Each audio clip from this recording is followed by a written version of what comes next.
train of thought. It was a training system that incorporated functional movement that trained you to go out and do the functional things that life calls upon you to do.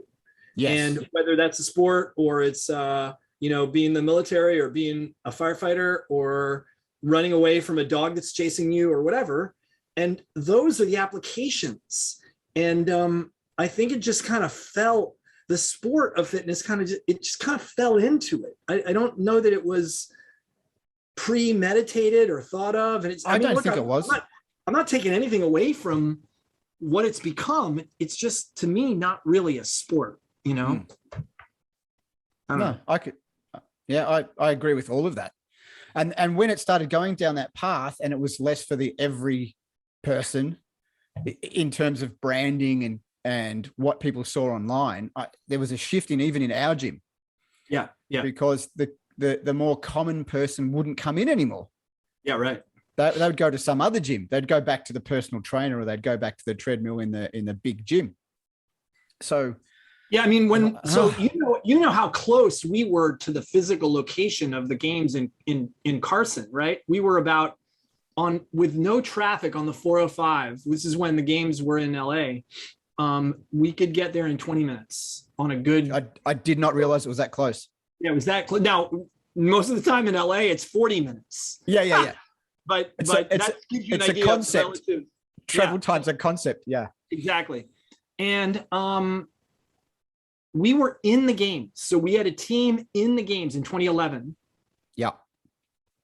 And we went to close the gym the weekend that we were competing, that our team was competing in the gym. And we got so much pushback from the membership. Like, why isn't the gym? We said, your training is to come down to Carson and cheer on our team who's competing against all these other teams in the world, which was a huge deal to make it to the games and to qualify for the games. And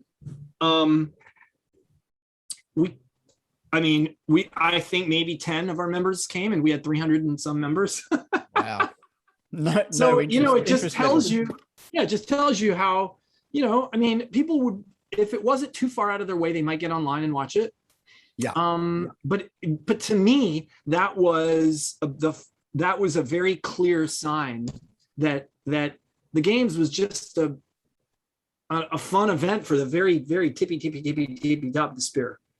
And that's really it, And I think what you saw was a lot of people, the whole sporting upbringing in America, and I would say all of North America, probably, definitely the United States, is so different to the experience in Australia.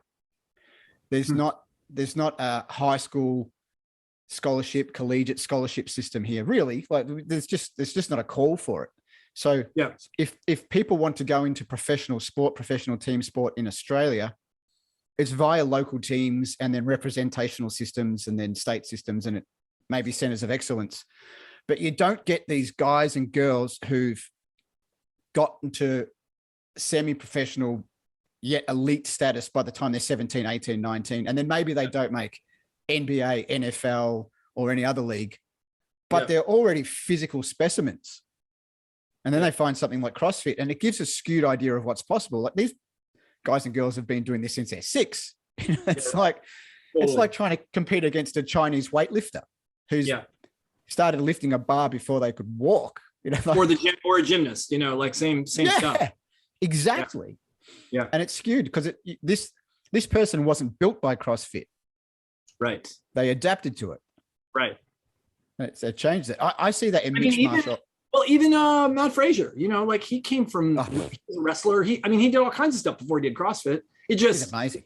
He just was able to he was an Olympic weightlifter. He did all these skills, and then he's just got a huge engine in his lungs and metabolic system. And it's ridiculous what people can do. Yeah.